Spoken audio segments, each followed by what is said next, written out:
Hello बच्चों, welcome to trending tutor. स्वागत है आपका एक बार फिर से ट्रेंडिंग ट्यूटर पे। और आज है हमारा फिजिक्स का क्लास 11th का बेसिक मैथ्स का चैप्टर लेक्चर नंबर 5। ठीक है।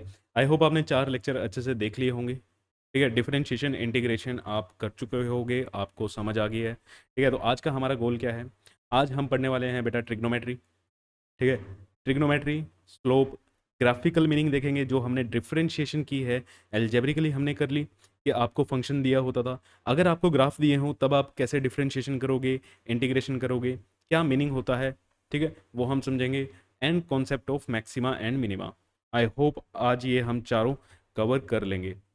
ठीक है, और इस गोल को पूरा करने के लिए आपको कहाँ पे आना है? ट्रेंडिंग ट्यूटर पे, है ना बेटा। इस चैनल से बने रहो, आपका पूरा का पूरा 11th 12th मेरे हवाले कर दो। ठीक है, मैं संभाल लूँगा, आपको कहीं पे जाने की कोई ज़रूरत नहीं पड़ेगी। बस आपको करना क्या है? सब्सक्राइब करना है और वीडियोस को शेयर करना है, चैनल को अपने दोस्तों के साथ, सगे संबंधियों के साथ, जिसका भी आप वेल विशर हो उसके साथ, है ना, सबको शेयर कर दो। और ये दोनों के दोनों बटन ही फ्री हैं। ठीक है, बिल्कुल फ्री है, जैसे आपको यहाँ पे फ्री कोर्स मिल रहा है। अब क्यों ज़रूरी है इसको शेयर करना भैया? देख लो, आपको इतने बेनिफिट्स और कहाँ पे मिलेंगे, वो भी बिल्कुल फ्री, है ना, ज़ीरो फीस में। कई बच्चे के डाउट ऐसे रहते हैं, सर आप अभी तो ये ऐसे कर रहे हो, फिर बाद में ना आप इसको प्राइवेट कर दोगे वीडियोस को, आप हो सकता है मेंबर्स ओनली के लिए कर दो। तो ऐसा नहीं होगा, आपका पूरा का पूरा 11th 12th पीसीएम, ठीक है, पीसीएम आपको बोर्ड के हिसाब से और जेई मेन और एडवांस के हिसाब से कंप्लीट कराया जाएगा। क्लास नोट्स आपको मिल ही रहे हैं, और उसके लिए आपको टेलीग्राम ज्वाइन करके रखना है। असाइनमेंट्स आपको टेलीग्राम पे ही मिलेंगी, और असाइनमेंट में कोई आंसर की नहीं होगी, उसके लिए आपको वीडियो सॉल्यूशन मिलेगा। ठीक है, उसका आपको वीडियो सॉल्यूशन मिलेगा। आपका अभी बेसिक मैथ चल रहा है, यूनिट एंड डायमेंशन ख़त्म कर लिया, आई होप आपने भी कर लिया हो। तो उसके लिए मैं असाइनमेंट डालने वाला हूँ अभी, तो प्लीज़ उसको कंप्लीट कर लेना, जिसके मैं वीडियो सॉल्यूशन प्रोवाइड करूँगा। तो चलो आज स्टार्ट करते हैं हमारा ट्रिग्नोमेट्री। सर ट्रिग्नोमेट्री हम क्लास 10th में पढ़ के आए हैं। हाँ बेटा, बिल्कुल वैसा ही है। ठीक है, कुछ कुछ चीज़ें आपको यहाँ पे बतानी है। जैसे ट्रिग्नोमेट्री हमारा एक राइट एंगल ट्राइंगल का कॉन्सेप्ट है, ये सभी बच्चों ने पढ़ा हुआ है ना। एक राइट एंगल ट्राइंगल की जो साइड्स की रेशो होती हैं, उन्हें ही हम क्या कहते हैं? Trigonometric ratios. उन्हें ही हम क्या कहते हैं? Trigonometric ratios. तो trigonometric ratio are nothing but the ratio sides of right angle triangle. Right angled triangle. ठीक है, अब राइट एंगल ट्राइंगल में ये वाला एंगल तो 90 फिक्स। ठीक है, और 90 के अलावा अब ये जो दो एंगल बचे, अब ये एंगल कैसे रहेंगे बेटा? ये दोनों एंगल एक्यूट ही होंगे, और इन्हीं पे आप क्या लगाओगे? ट्रिग्नोमेट्री लगाओगे। अब अगर मैं ये अपना एंगल लेता हूं, तो एंगल के सामने वाली साइड, ठीक है, एंगल के सामने वाली साइड क्या होती है? परपेंडिकुलर होती है। और 90 डिग्री के सामने वाली साइड हाइपोटेन्यूस होती है। बाकी क्या बच गया?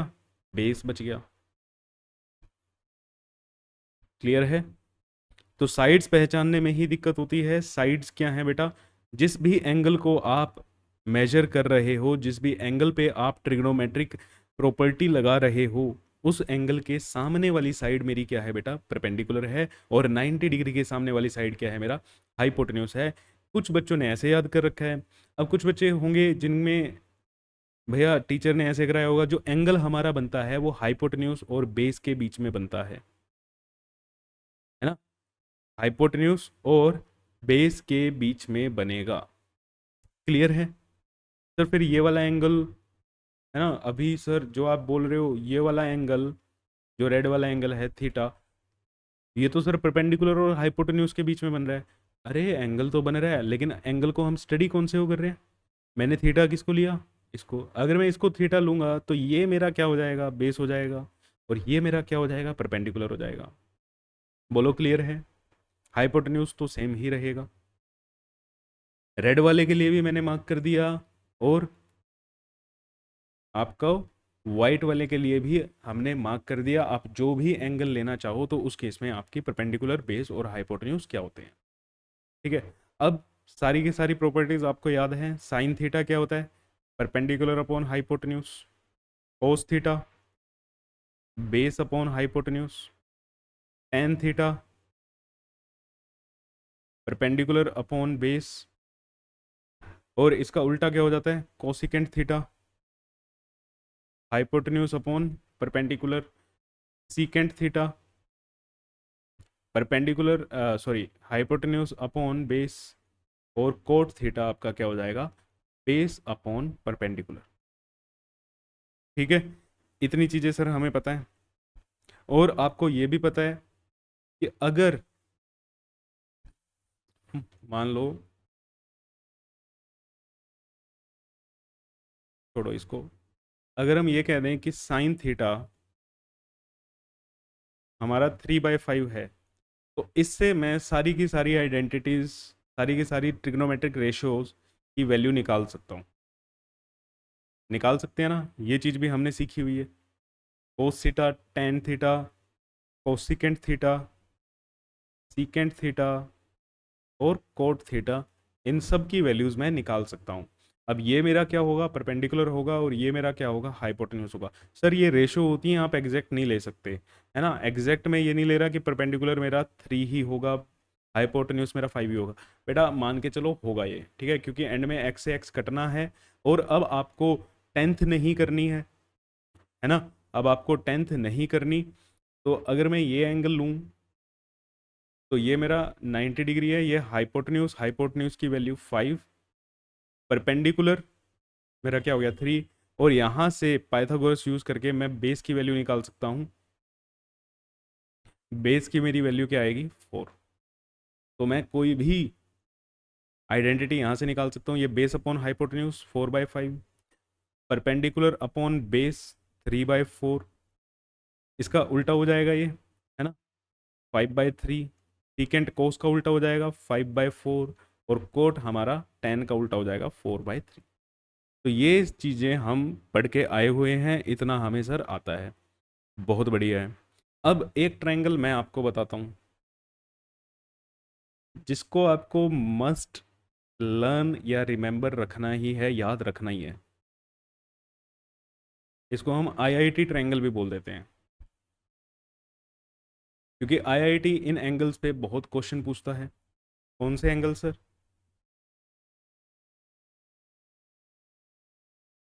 ये 90। अब बाकी दो एंगल रह गए, ठीक है। इनमें से एक एंगल होगा बेटा 37 डिग्री, और एक एंगल होगा बेटा 53 डिग्री। एक एंगल होगा 37 और एक एंगल होगा 53। ये हमारा स्टैंडर्ड ट्रायंगल है। ये क्या है? हमारा एक स्टैंडर्ड ट्रायंगल है, ठीक है, जो आईआईटी में पूछा जाता है। अब इस ट्रायंगल को आपको लर्न कर लेना है। अब क्या लर्न करना है सर? ये एक 37 है, एक 53 है।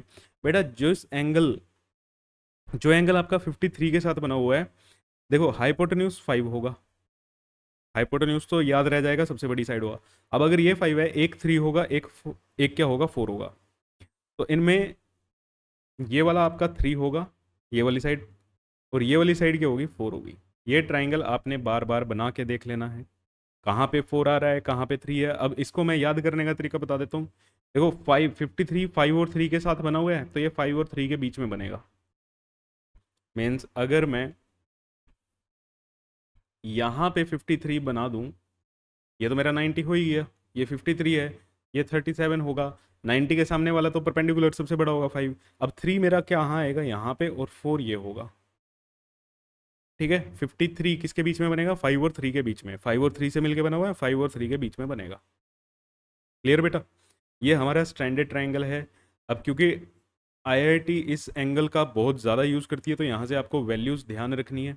अब जैसे अगर हम साइन 37 डिग्री कहीं पे आ गया, यूज़ करना आ गया किसी फॉर्मूले में, आपका बन गया साइन 37। अब साइन 37 क्या होता है, इसकी वैल्यू आपको ध्यान रखनी है। 37 ये वाला एंगल है, तो ये परपेंडिकुलर अपॉन हाइपोटेन्यूज, इसकी वैल्यू क्या आ गई? 3/5। आप डायरेक्ट पुट करोगे, ठीक है। कहाँ से निकाली? From triangle. रीजन नहीं देना है आपको, फ्रॉम स्टैंडर्ड ट्रायंगल मतलब आप कोई क्वेश्चन सोल्व कर रहे हो और आपका बन गया यहाँ पे 1037 बन गया, 1037 डिग्री, तो अब क्या वैल्यू डाल दोगे, 3/4। कोस 53 डिग्री, 3/5। ठीक है, क्लियर है। तो ये चीज़ें आपको ध्यान रखनी है, ये आईआईटी वाला ट्रायंगल स्टैंडर्ड ट्रायंगल है, ये हमें ध्यान रखना है। Clear, very good. अब कुछ बेसिक आइडेंटिटीज आप पढ़ के आए हुए हो।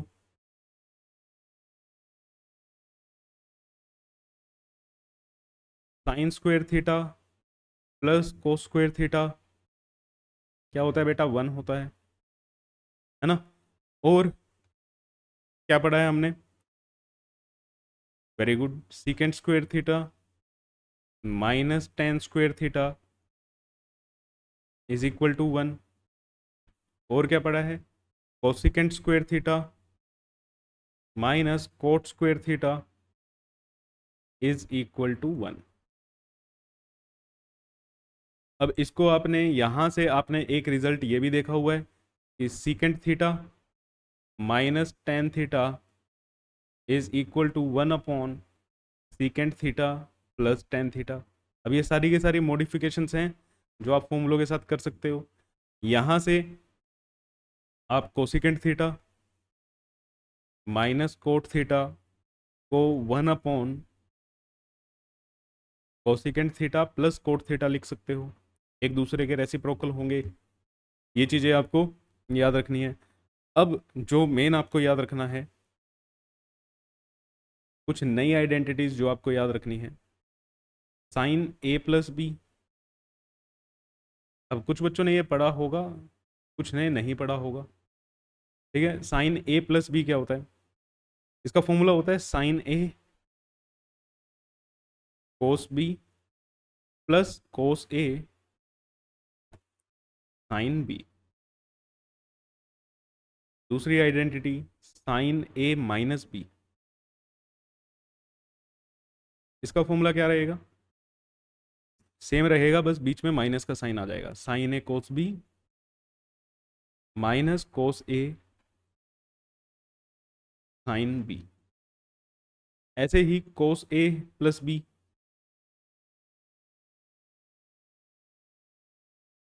इसका फॉर्मूला रहेगा आपका बेटा कोस ए कोस बी,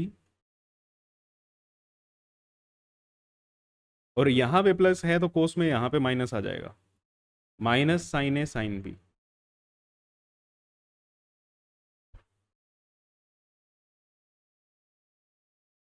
और कोस ए minus B,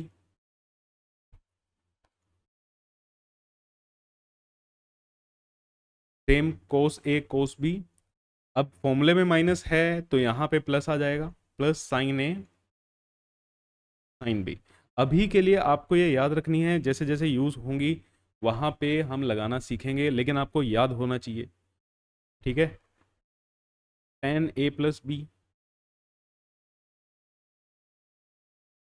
ten A plus B, ten A ten B, ten A plus ten B upon 1 - ten A ten B. And ten A minus B का,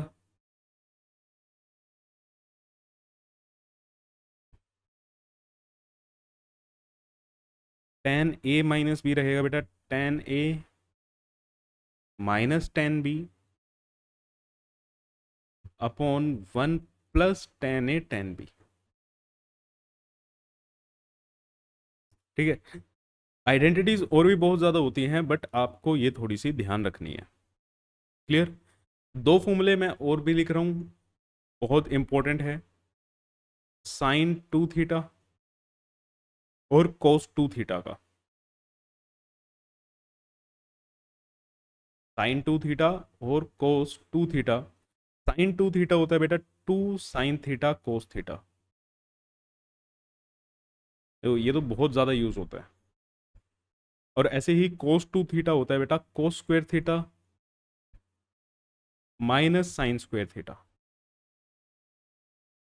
ठीक है, अब सर ये कैसे, आपको यहाँ पे बेसिक मैथ में सिर्फ ये याद रखना है, आपको ये नहीं करना कि ये सर आया कैसे, वो मैथ का पार्ट है। किसी को कोई दिक्कत है आया कैसे, तो साइन टू थीटा को बेटा थीटा प्लस थीटा लिख सकते हो, तो ये साइन ए प्लस बी का फॉर्मूला बन गया। अभी पिछले पेज पे हमने लिखा हुआ है साइन ए प्लस बी का फॉर्मूला, लगाओगे और रिजल्ट ये आ जाएगा। ठीक है, प्रूफ वैसे भी होते हैं और आपको इनके प्रूफ की कोई दिक्कत नहीं होनी चाहिए। ठीक है, आपको इनकी कोई दिक्कत नहीं होनी चाहिए। क्लियर है? अब ये कहाँ पे काम आते हैं, है भाई, ये हमारे फॉर्मूले कहाँ पे काम आएंगे? सर अगर कहीं पे मुझे साइन 75 डिग्री की वैल्यू निकालनी पड़ गई, है ना, साइन 75 डिग्री की वैल्यू निकालनी पड़ेगी। अच्छा, इसके लिए आपको, आप ये टेबल घर से कंप्लीट करके लाओगे। आपका होमवर्क है कि यहाँ पे थीटा और ट्रिग्नोमेट्रिक रेशो कौन कौन से वैल्यू पे हमें पता है, 0 पे, 30, 45, 60, 90, है ना, sign theta, cos theta, tan theta, cosecant theta, secant theta और कोट थीटा, ये टेबल आप कंप्लीट करोगे और साथ में ध्यान कर रखोगे 0 तो मतलब 0 है। 30 डिग्री को मैं कैसे लिख सकता हूँ, पाई बाई 6 रेडियन की फॉर्म में, ये कितना आएगा, pi by 4 radian, pi by 3 और पाई बाई 2। ठीक है, रेडियंस में कन्वर्ट करना हमने सीखा हुआ है चैप्टर नंबर 1 में, तो ये टेबल आपको याद होनी चाहिए। हमें इन ही वैल्यूज़ को याद रख के हम किसी भी ट्रिग्नोमेट्रिक रेशो की वैल्यू फाइंड आउट कर सकते हैं। अब जैसे इसको मैं रख सकता हूँ बेटा, 75 को मैं ब्रेक कर सकता हूँ 45 प्लस 30।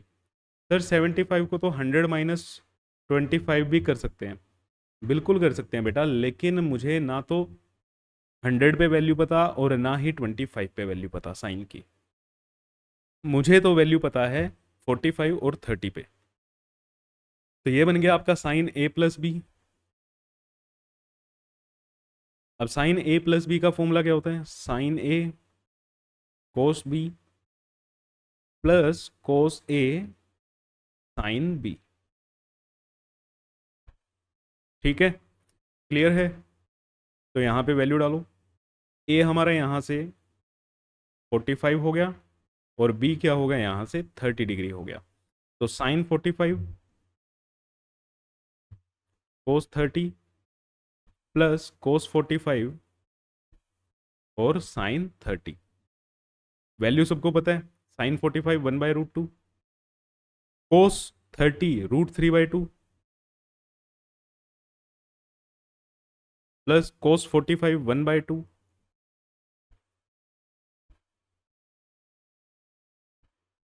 सॉरी 1/√2, और ये क्या हो जाएगा, साइन 30 1/2। यहाँ से आप वैल्यू निकाल सकते हो। ये फॉर्मूला आपको क्या बनता हुआ दिखाई दे रहा है, आंसर क्या आ रहा है, √3 plus 1 divided by 2√2, √3 plus 1 divided by 2√2। Clear है? तो हम ऐसे निकाल सकते हैं वैल्यूज। अच्छा, अब इसके लिए अगर आपको होमवर्क चाहिए तो आप बहुत सी निकाल लेना, कोई भी 10-15 की निकाल लेना। यहाँ पे भी चलो मैं आपको होमवर्क डाल देता हूँ थोड़ा। 10-15 साइन 15 डिग्री, ठीक है, साइन 105 डिग्री। क्लियर? तो ये बहुत बढ़िया। अब ये चीज आपने सीखी हुई है,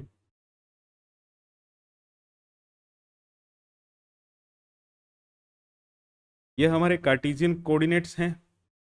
ये पॉजिटिव एक्स, इधर नेगेटिव एक्स, ऊपर वाई, और ये वाई डैश ऐसे ले लेते हैं नेगेटिव। तो ये सब चीज़ें आपको पता है ना।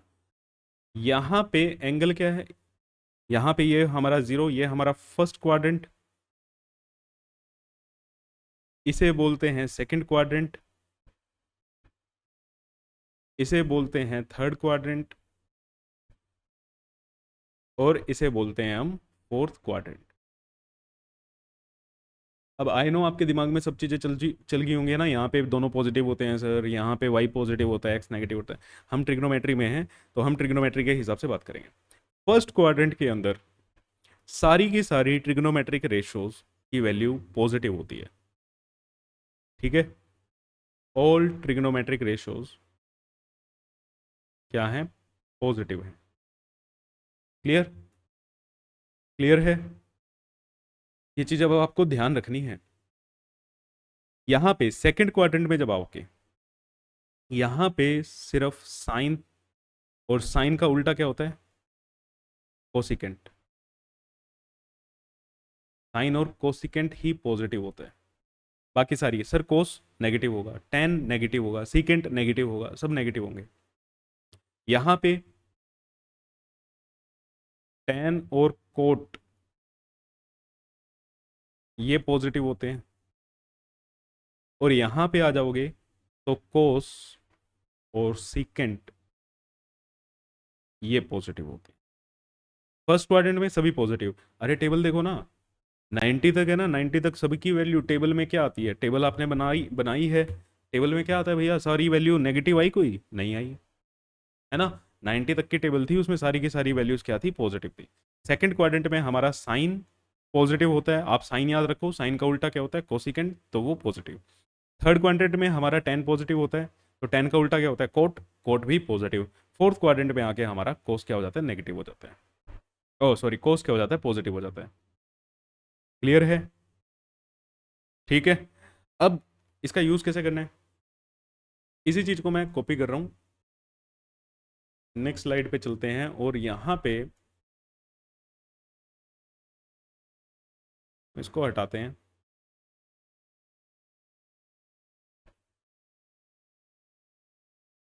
चलो हटाते हैं इसको,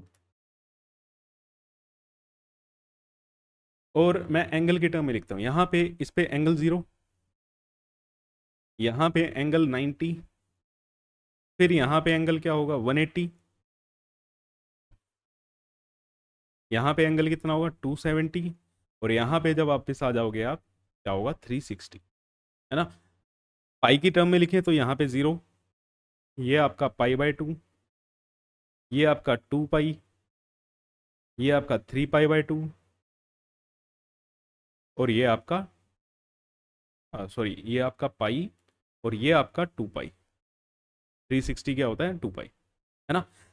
एक और राउंड मारोगे, 360 + 90 450, ऐसे ही होगा। यहाँ पे आपका क्या आएगा, 5 पाई/2, यहाँ पे आ जाओगे क्या आ जाएगा, 3 पाई,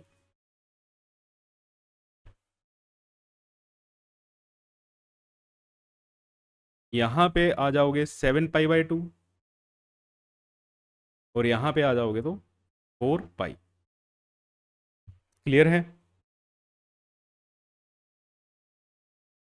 तो ये टेबल तो बन गई। अब सर इस टेबल का करना क्या है, ठीक है। इस टेबल को ध्यान से अगर आप देखो, तो बेटा वाई एक्सिस पे 90 के मल्टीपल चल रहे हैं आपके, और एक्स एक्सिस पे आपके किसके मल्टीपल चल रहे हैं, 180 वाले मल्टीपल चल रहे हैं, ठीक है।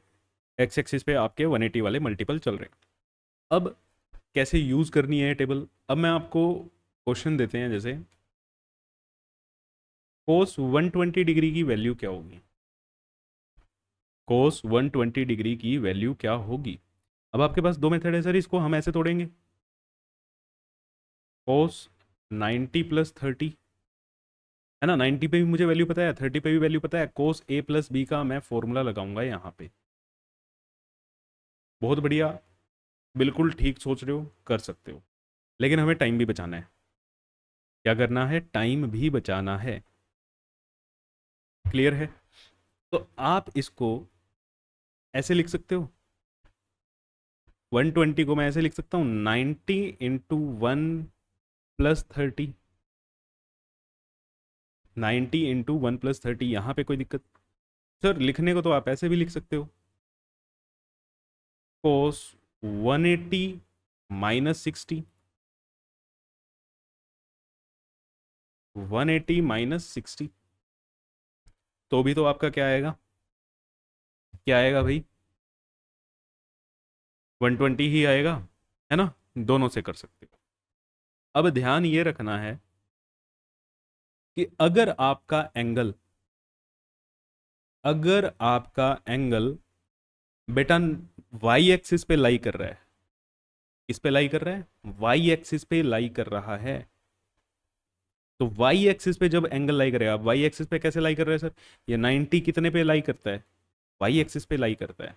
अब सर ये 180 तो किस पे लाई करता है, 180 किस पे लाई कर रहा है, एक्स एक्सिस पे। अगर एंगल वाई एक्सिस पे, अब मैं दो दो मेथड बताऊंगा यहां से कन्वर्ट करने के। मेथड वन, अगर हमारा angle lies on y axis, angle आपका वाई एक्सिस में लाई कर रहा है, तो ट्रिग्नोमेट्रिक रेशियोज क्या हो जाएंगी, चेंज हो जाएंगी। ट्रिग्नोमेट्रिक रेशियोज क्या हो जाएगी बेटा, चेंज हो जाएंगी। चेंज किस में हो जाएगी, साइन कोस बन जाएगा, ठीक है, या कोस का बोलो वो साइन बन जाएगा, ठीक है। साइन किस में कन्वर्ट हो जाता है, कोस में, और कोस किस में कन्वर्ट हो जाता है, साइन में। एज ए ही टेन कोट में कन्वर्ट हो जाएगा, या कोट टेन में कन्वर्ट हो जाएगा। ऐसे ही कोसिकेंट सीकेंट में कन्वर्ट हो जाएगा, और सीकेंट कोसिकेंट में कन्वर्ट हो जाएगा। क्लियर है पहली चीज। अगर सर एंगल आपका वाई एक्सिस पे लाई कर रहा हूं, सॉरी एक्स एक्सिस पे, angle lies on x axis, अगर हमारा एंगल एक्स एक्सिस पे लाई करते हैं, trigonometric ratio will remain same. Trigonometric ratio convert नहीं होंगी, जो है वो वैसे ही रहेगी, रिमेन सेम। जैसे आपने कोस 120 डिग्री को, ठीक है, दो हिसाब से लिखा। आपने एक लिखा कोस 90 प्लस 30, और एक लिखा आपने कोस 180 माइनस 60, है ना। अब यहाँ पे 90, ये वाला एंगल हमारा कहाँ पे लाई कर रहा है, वाई एक्सिस पे। अगर ये वाई एक्सिस पे है तो मेरा कोस किस में कन्वर्ट हो जाएगा बेटा, साइन में कन्वर्ट हो जाएगा। अब यहाँ पे सर ये एंगल किस पे लाई करता है, एक्स एक्सिस पे। एक्स एक्सिस पे ट्रिग्नोमेट्रिक रेशो सेम रहती है, तो यहाँ पे कोस ही रहेगा, यहाँ पे क्या रहेगा, कोस ही रहेगा। इसमें कन्वर्ट हो गया सर, अब कोस साइन में कन्वर्ट हो गया, एंगल कितना है, ये वाली चीज यहाँ पे उठ के आ जाएगी, साइन 30, और ऐसे ही ये वाली चीज यहाँ पे उठ के आ जाएगी, कोस 60, ठीक है। ये वाली चीज कहाँ आ जाएगी, कोस 60। क्लियर। अब साइन 30 की वैल्यू 1/2, कोस 60 की वैल्यू क्या होती है, 1/2। वैल्यू तो सेम ही आई, हाँ बेटा वैल्यू सेम आएगी। ऑप्शन आपके पास है कि कैसे कन्वर्ट कर रहे हो। क्या आंसर यही है, नहीं, आंसर ये नहीं है। क्यों, चेक करो कि कोस 120 डिग्री जो है lies in second quadrant. 120 degree कहाँ पे लाई करेगा बेटा, सेकंड क्वाड्रेंट में लाई करेगा। 90 और 180 के बीच में कहीं पे 120 आएगा, मीन सेकंड क्वाड्रेंट में लाई कर रहा है। और सेकंड क्वाड्रेंट में कोस क्या होता है, नेगेटिव होता है, and cos is negative in second quadrant. Cos क्या है, नेगेटिव है, तो इसीलिए हम यहाँ पे क्या साइन लगा देंगे, दोनों वैल्यूज के आगे माइनस का। चाहे आप इसको 90 प्लस 30 करके लिखो, चाहे आप इसको 180 माइनस 60 करके लिखो, आंसर आपका सेम आएगा। बस चीज़ें आपको ध्यान रखनी है, 90 के टर्म्स में एंगल हुआ मीन्स वाई एक्सिस पे एंगल लाई कर रहा है तो कोस का साइन हो जाएगा, एक्स एक्सिस पे एंगल है तो कोस का कोस ही रहेगा। ठीक है बेटा, क्लियर है, क्लियर है। अब दूसरा मेथड क्या है सर, मेथड तो यही है, करना तो हमें यही है, बस आपको याद देखो कैसे रखोगे। वही था हमारा कोस 120 डिग्री, तो इसको हमने ऐसे लिखा, कोस 90 × 1 +30, सॉरी +30, या फिर आपने कैसे लिखा, कोस 180 - 60 लिखा था। 180 को मैं ऐसे लिख सकता हूँ 90 × 2 - 60, 90 × 2 - 60। अब ये जो आप 90 से, अब हमने किसकी टर्म में रखा, 90 की ही टर्म में रखा। यहाँ भी 90, यहाँ भी 90। अब 90 में अगर ओड है, ओड मल्टीपल है 90 का, अगर आप ओड मल्टीपल ले रहे हो तो ट्रिग्नोमेट्रिक रेशो को चेंज कर दो।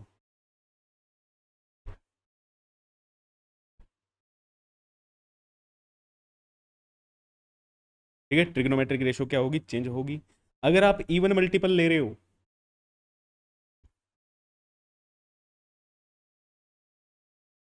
नाइन्टी का इवन मल्टीपल ले रहे हो, तो आपकी ट्रिग्नोमेट्रिक रेशो चेंज नहीं होगी।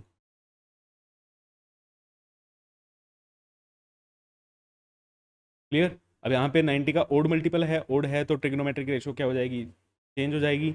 यहाँ पे साइन 30 आ जाएगा, 1/2। साइन हम क्वाड्रेंट के हिसाब से लगाएंगे।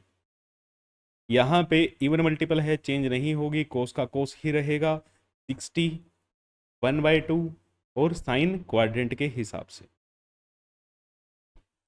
क्लियर है, क्लियर है। तो आपके पास अब चॉइस आपकी है, कैसे मर्जी निकालो। अब सर इसके प्रैक्टिस के क्वेश्चन दोगे, इसके डीपीपी, बेटा आपके पास दिमाग है, जितनी मर्जी क्वेश्चन कर लो यार। साइन 120 निकाल लो, टेन 130, ऐसे वैल्यू निकाल लो जो आपकी टेबल वाली वैल्यूज पे लाई करती हैं। मीन्स 0, 30, 45, 60, 90, ये आपके एंगल बन जाएं, है ना। ठीक है, क्लियर है। साइन 135 निकाल लो, साइन 135 निकाल लो, कोस 330 निकाल लो, साइन 120 निकाल लो, कुछ भी निकाल लो। तो हमारी समरी क्या है,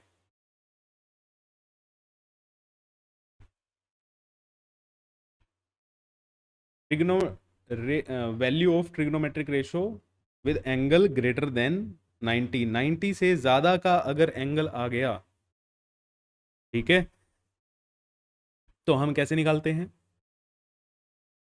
अब method 1,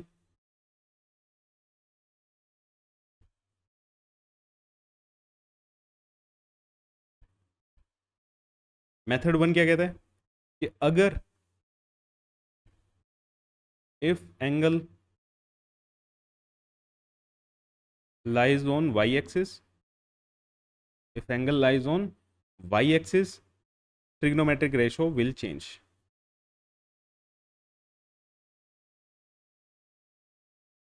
And if angle lies on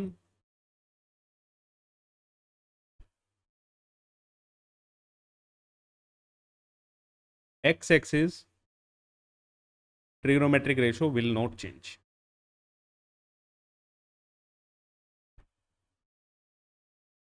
trigonometric ratio आपकी चेंज नहीं होगी। Sign will be according to quadrant. ठीक है, sign of value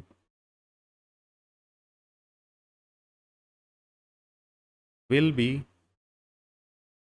according to quadrant.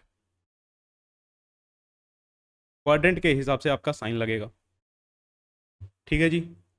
Method 2 हमारा क्या कहता है,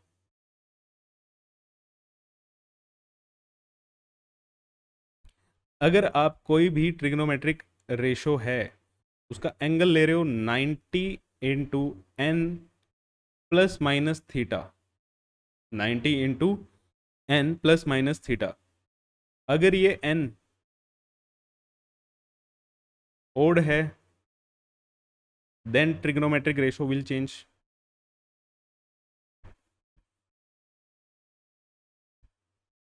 अगर ये एन इवन है,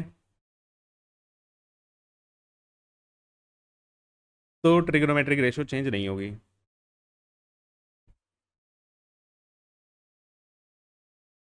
और साइन क्वाड्रेंट के हिसाब से ही लगेगा। साइन तो दोनों में क्वाड्रेंट के हिसाब से ही लगाना है। Sign will be according to quadrant. ठीक है, क्लियर है ये चीज़? तो यहाँ पे ये हमारी ट्रिग्नोमेट्री में आपको ध्यान देना है। और ये जो लास्ट वाला पार्ट है, ठीक है, जहाँ पे हम वैल्यू निकालनी सीख रहे हैं 90 से ज़्यादा के एंगल की। अब आपको ये चीज़ें ज़्यादा ज़रूरी पड़ेंगी, तो ये पेज ध्यान से इसका स्क्रीनशॉट ले लो, दीवार पे लगा लो अपने, या पेज पे लिख के दीवार पे लगा लो। इसमें बच्चे या कुछ नहीं करना, 10-12 क्वेश्चन की प्रैक्टिस करो, अपने आप हो जाएगा। ठीक है, तो ये था बेसिक ट्रिग्नोमेट्री का। ट्रिग्नोमेट्री में आपको सबसे ज़्यादा क्या ध्यान रखना है कि हमें वैल्यू कैसे निकालनी है, बस। ठीक है, चलो चलें नेक्स्ट पे। उससे पहले चलो आपको मैं ये बोल देता हूँ होमवर्क आपका। ठीक है, साइन 120, कोस 135, एन 150। ठीक है, कोस 330 और कोस 300। ये सारी वैल्यूज़ आप निकाल के चेक कर लो, मेथड आपको जो लगाना है लगा लो। ठीक है, उसमें कोई दिक्कत नहीं आएगी। चलो एक ये भी करना, साइन 180। ये कुछ ऐसी फ्रीक्वेंट हैं जो आपको मतलब याद रहनी चाहिए। साइन 180 जैसे है, साइन 120 है, ये तो आपको दोनों वैसे ही याद रहनी चाहिए। क्लियर है? बहुत बढ़िया। अब हम चलते हैं स्लोप पे।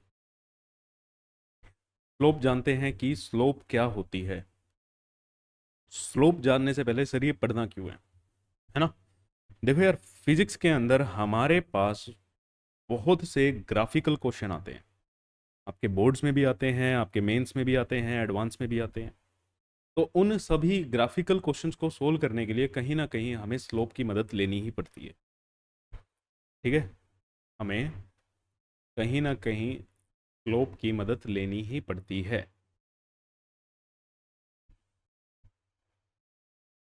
अब सर ये क्या बना दिया? ये ये भैया स्लोप। ठीक है, ये तो कुछ और ही लग रहा है ना? यार देखो, आपने स्लोप आज तक नहीं देखी, लेकिन आपने पहाड़ तो देखे ही हैं अपनी ज़िंदगी में, है ना? पहाड़ों पे तो आप गई हो।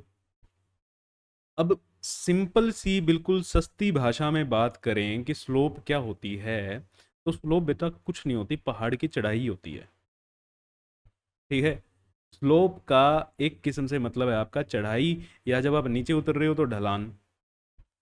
आपके घर का आगे एक रैंप है ना?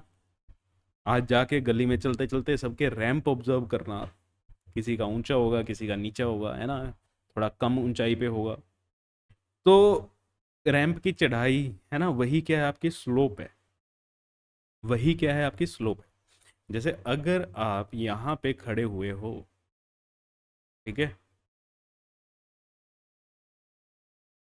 सर, पहाड़ ग्रीन कलर से बनाने थे, बंदा ग्रीन कलर से बना दिया, कोई बात नहीं।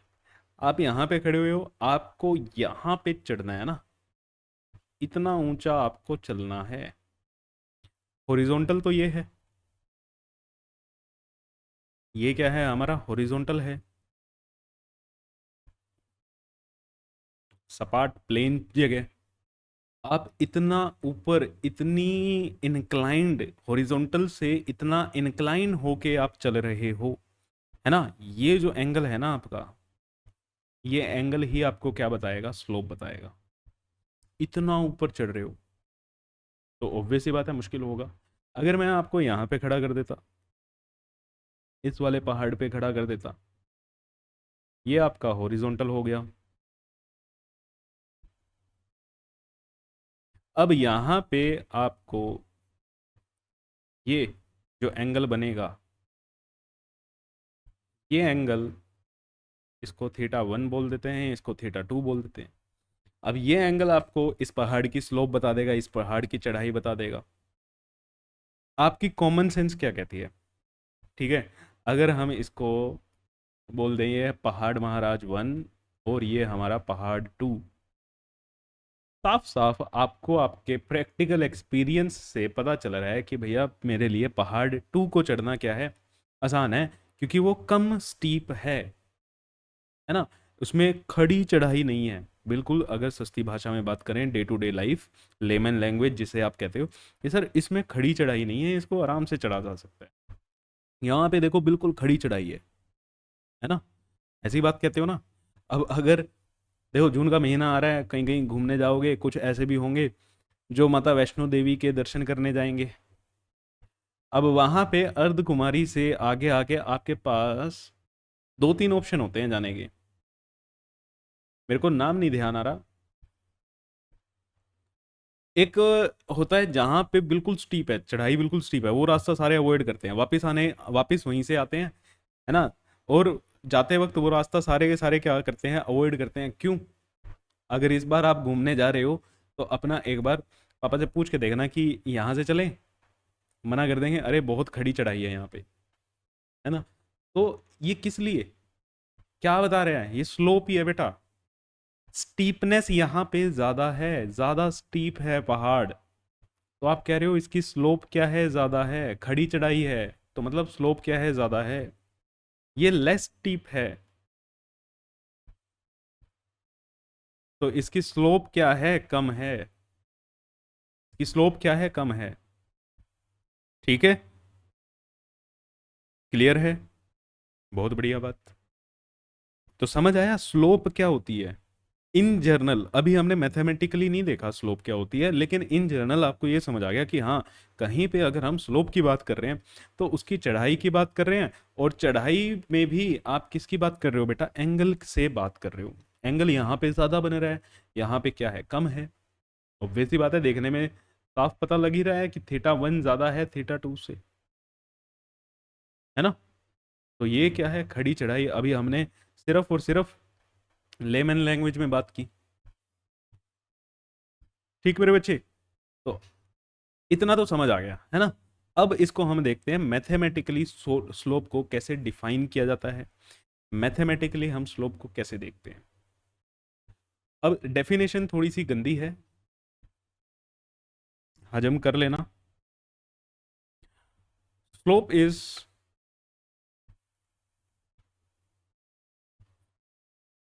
A line.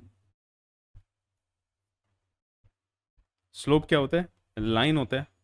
नहीं, एक स्लोप थोड़ी लाइन होती है, लाइन की स्लोप हम बात कर रहे हैं। Slope is tangent of angle, tangent of angle made by the line,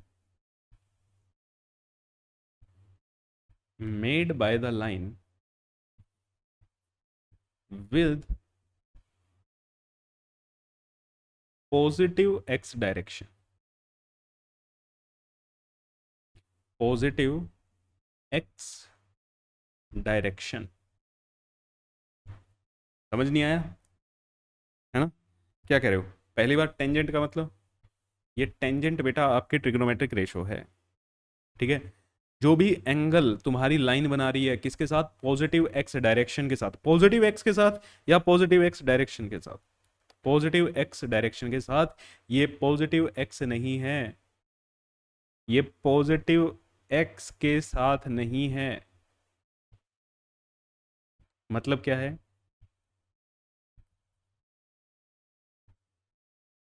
मतलब ये बेटा, अगर मैं यहाँ पे पॉइंट, जैसे एक लाइन मैंने ये बना दी, है ना, और एक लाइन मैंने ये बना दी।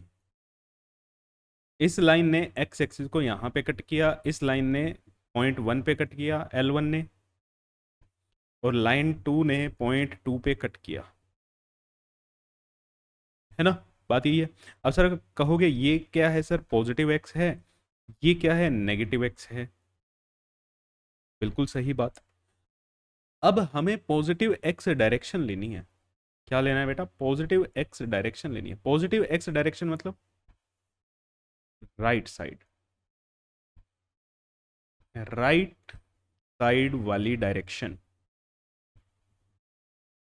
पॉजिटिव एक्स डायरेक्शन का मतलब राइट साइड वाली डायरेक्शन। क्यों, राइट साइड में ही तो वैल्यू क्या है, पॉजिटिव है। सिंपल सी बात है, अगर ये नेगेटिव है ये पॉजिटिव है तो मैं इधर चलूंगा राइट हैंड साइड में, तभी तो मेरी पॉजिटिव एक्स की डायरेक्शन आ रही है, तभी तो मैं पॉजिटिव एक्स वाली डायरेक्शन में चल रहा हूँ। बिल्कुल, है ना। तो हमारे अब डेफिनेशन देखें, slope is tangent of angle made by the line, जो लाइन एंगल बना रही है किसके साथ, पॉजिटिव एक्स डायरेक्शन के साथ। तो पहली बात मेरी ये जो है इधर वाली जो डायरेक्शन है, इधर से हटा के ये वाली जो डायरेक्शन है मेरी, ये मेरी पॉजिटिव एक्स डायरेक्शन है, राइट साइड वाली डायरेक्शन। इसके साथ जो लाइन जहां पे एक्स एक्सिस को कट कर रही है उसके साथ जो एंगल बना रही है, और एंगल भी किस में देखना है, अब पॉजिटिव एक्स में तो ये भी बन रहा होगा, है ना। एक ये एंगल बन रहा है और एक बेटा ये एंगल बन रहा है।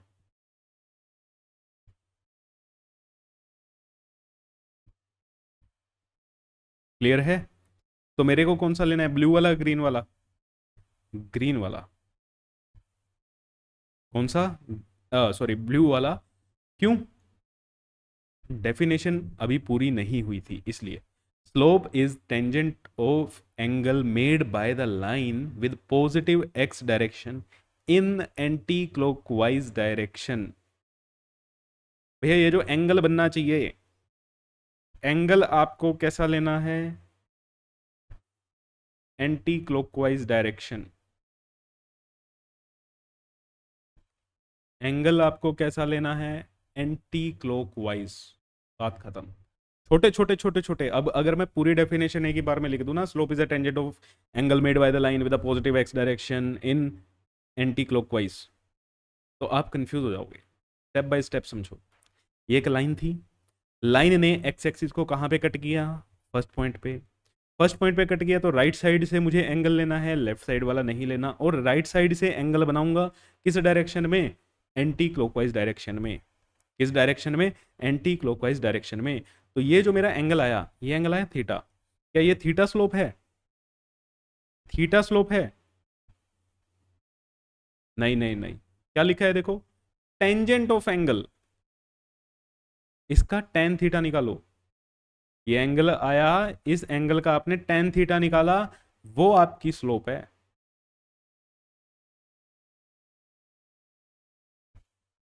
वो क्या है, आपकी स्लोप है। दोबारा समझो, L2 पे आ जाओ। ठीक है, लाइन टू को देखो, लाइन टू ने एक्स एक्सिस को कहां पे कट किया, टू पॉइंट पे। टू पॉइंट से पॉजिटिव एक्स डायरेक्शन ये वाली रही, राइट साइड वाली sir, positive x direction. Positive x direction से एंगल बनाओ, कैसे बनाओगे, कैसे बनाओगे, ऐसे बनाओगे, हैं, ऐसे बनाओगे, थप्पड़ खाओगे। क्यों, क्यों खाएंगे सर थप्पड़, साफ साफ यहाँ पे लिखा हुआ है एंगल आपको, थीटा आपको कौन सा चाहिए, एंटी क्लॉकवाइज। तो यहां से मैं एंगल बनाऊंगा बेटा ये एंटी क्लॉकवाइज डायरेक्शन में, ये मेरा क्या बनेगा, थीटा बनेगा। क्या ये थीटा ही स्लोप है, नहीं। स्लोप क्या होगी फिर, तो हम ग्रीन पेन से लिखते हैं। स्लोप क्या होगी, इस थीटा का आप टेन थीटा निकालो, टेंजेंट ले लो, ये क्या निकलेगी आपकी स्लोप। तो मेरे को सर सीधा सीधा बोलो ना, जो भी एंगल बन रहा है उसका टेन थीटा ले लो, है ना। टेन थीटा हमारी क्या होती है, स्लोप होती है। Very good. ठीक है, टेन थीटा हमारी क्या होती है, स्लोप होती है। हाँ जी बेटा, टेन थीटा आपकी क्या होती है, स्लोप होती है। जैसे क्यों होती है सर, आओ, ये एक्स, ये वाई, यहाँ पे कोई लाइन आई, ठीक है, ये एक लाइन थी। अब इसका पहले तो स्लोप दोबारा से देख लो। लाइन ने एक्स एक्सिस को कहाँ पे कट किया, इस पॉइंट पे कट किया, मान लेते हैं फर्स्ट पॉइंट पे कट किया। यहाँ से पॉजिटिव एक्स डायरेक्शन इधर सर, ठीक है, पॉजिटिव एक्स डायरेक्शन, मुझे पॉजिटिव एक्स नहीं देखना, मुझे पॉजिटिव एक्स डायरेक्शन देखनी है, वो कौन सी होती है, राइट साइड वाली। इससे आपको एंगल बना लो। एंगल दो तरीके से बना सकता हूँ मैं तो इसके साथ ऐसे भी बना सकता हूँ, मैं इसके साथ ऐसे भी बना सकता हूँ। कौन सा वाला बनाना है, एंटी क्लॉकवाइज वाला। तो सर मेरा ऊपर वाला ठीक है, बिल्कुल बढ़िया जी, ठीक है। ये हो गया थीटा। इस एंगल की क्या निकाल लो आप, इस एंगल का क्या निकालो, क्या निकालना है, टेन थीटा। क्या निकालना है, टेन थीटा। ठीक है, इस एंगल का क्या निकालना है, टेन थीटा आपको निकालना है। तो यहां से जो भी टेन थीटा आएगा, अब मान लो यार कोई भी दो पॉइंट उठा लो, ठीक है, एक पॉइंट ये और एक पॉइंट ये। अब सर टेन थीटा की वैल्यू कैसे निकलेगी, है ना, वही बता रहे हैं। कलर चेंज कर लेते हैं, कलर कर लेते हैं हम ब्लू। इसको भी हटाओ, यहाँ से थोड़ा सा छोटा बनाओ एंगल थीटा। यहाँ पे x1 और यहाँ पे y1। ऐसे ही इस पॉइंट के लिए y और x एक्सिस मार्क करो। ये आपका हो गया x2 और ये हो गया y2। क्लियर है। इनको आप क्या बना दो, यहाँ पे एक क्या बना दो, ये एक ट्रायंगल बना। ये क्या बना, ट्रायंगल बना, जिसमें ये जो है ये आपकी किसके बराबर, x2 minus x1। x2 minus x1, हाँ इतने होशियार तो हैं, है ना। ये x2 ज़्यादा है, x2 कम है, x2 में से x1 माइनस कर दें भैया, यहाँ से लेके यहाँ तक x2 है, यहाँ से लेके यहाँ तक हमारा x1 है। तो इतना सा हिस्सा क्या होगा, x2 में से x1 को माइनस कर देंगे। क्लियर। वैसे ही ये वाला जो हिस्सा है ये क्या होगा, y2 माइनस y। तो टेन थीटा हमारा क्या आएगा, टेन थीटा होता है बेटा परपेंडिकुलर अपॉन बेस, क्या आएगा, y2 minus y1 upon x2 minus x1। Clear है। ये आपकी क्या निकली बेटा, टेन थीटा। और टेन थीटा ही क्या होती है बेटा, आपकी स्लोप होती है। तो स्लोप की वैल्यू क्या आई, y2 minus y1 upon x2 minus x1। अभी इस चीज़ को मैं आगे कनेक्ट करने वाला हूँ, किसके साथ, डिफरेंशिएशन के साथ मैं इसको कनेक्ट करने वाला हूँ। ठीक है, डिफरेंशिएशन में आके मैं इसको कनेक्ट करूँगा। जो हमने टॉपिक पढ़ना है ना, graphical meaning of differentiation and integration, वहाँ पे ये चीज़ दोबारा कनेक्ट होगी। ठीक है, अभी किसी को नहीं समझ आई तो रिवाइंड कर लो, आपके पास रिवाइंड करने की पावर है, टीचर पूरा का पूरा रिपीट हो जाएगा और दोबारा से मज़े से देखते रहो। अब अगर हम बात करें स्लोप, आपको कोई भी, ठीक है, कोई भी लाइन दे दें तो बेटा उसकी चेक करोगे स्लोप कैसी है, पॉजिटिव है या नेगेटिव है, पॉजिटिव है या नेगेटिव है। अगर मैं टाइप्स ऑफ स्लोप्स की बात करूं, चलो लिख ही लेते हैं, टाइप्स ऑफ स्लोप। पहले हम बात करते हैं पॉजिटिव स्लोप की।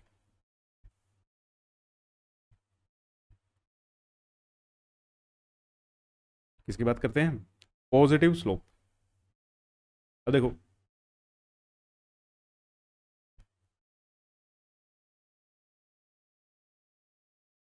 यहाँ पे ये लाइन ऐसे कट कर रही है, ये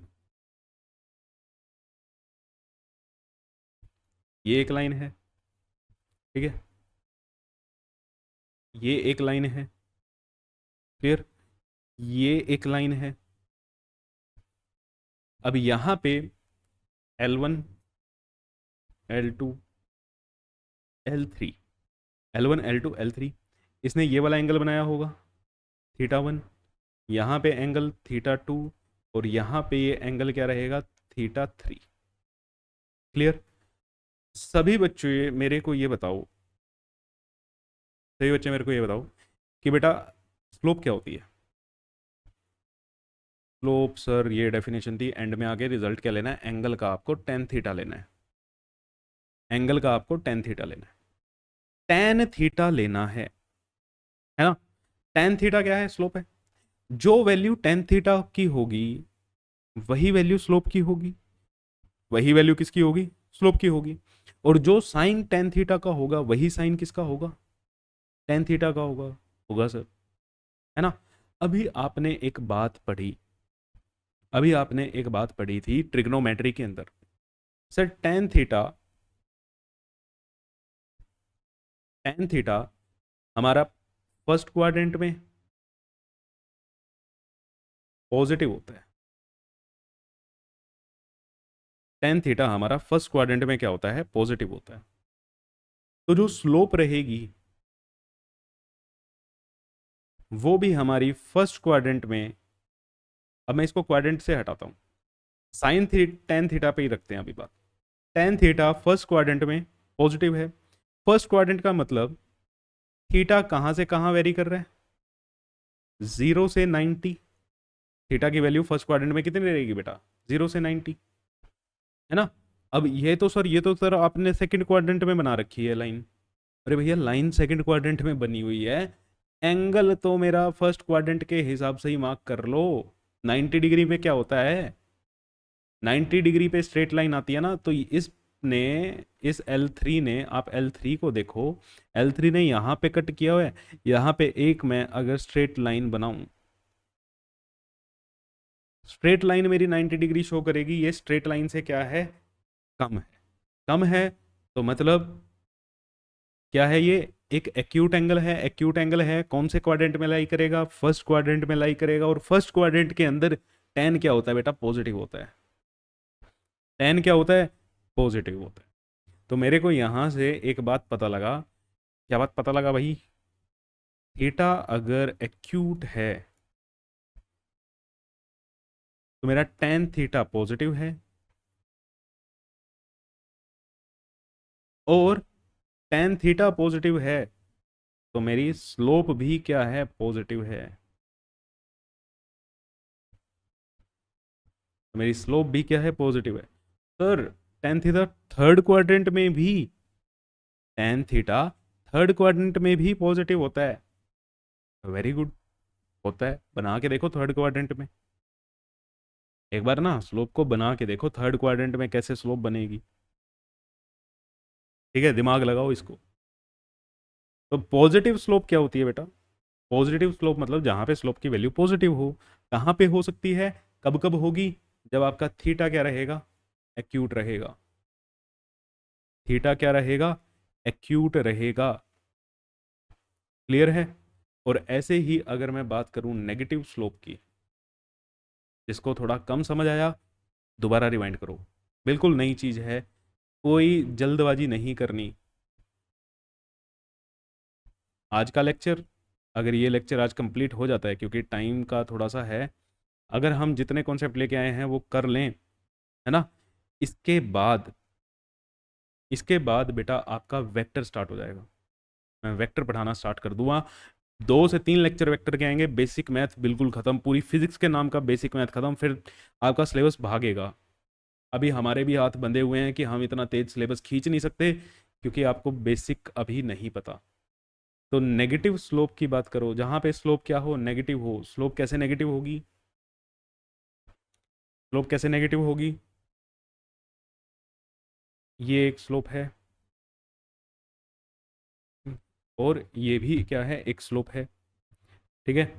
तो यहाँ पे लाइन 1, लाइन 2, एंगल मार्क करें थीटा 1, यहाँ पे थीटा 2।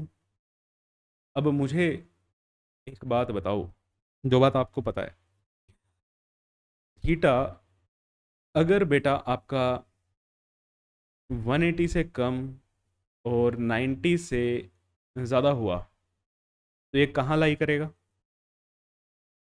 सेकंड क्वाड्रेंट में।